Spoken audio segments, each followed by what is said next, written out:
Hello everyone, আসসালামু আলাইকুম। সবাই কেমন আছেন? আশা করছি আপনাদের দিনকাল খুব ভালো কাটছে। আজকে আমার রেসিপি ভর্তা, আর সেটা হচ্ছে টক পাতার ভর্তা।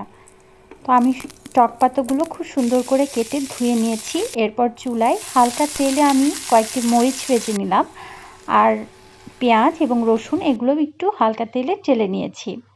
আর পাশাপাশি কিন্তু আমি যে পাতাটা ছিল ধুয়ে রাখা, পানি ঝরিয়ে এটাকে সিদ্ধ করে নিয়েছি। আর ভর্তার স্বাদ কিন্তু তখনই বাড়ে যখন আপনি পাটায় এটাকে বাটবেন এবং মাখাবেন।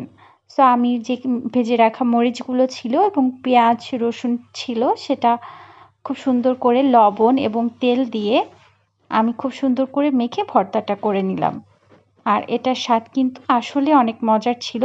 আপনারা চাইলে ট্রাই করতে পারছেন এবং কেমন লাগলো আজকের ভিডিও এটা জানাবেন। আর কে কে ভর্তা পছন্দ করেন এটাও জানাতে ভুলবেন না। সবাই ভালো থাকবেন।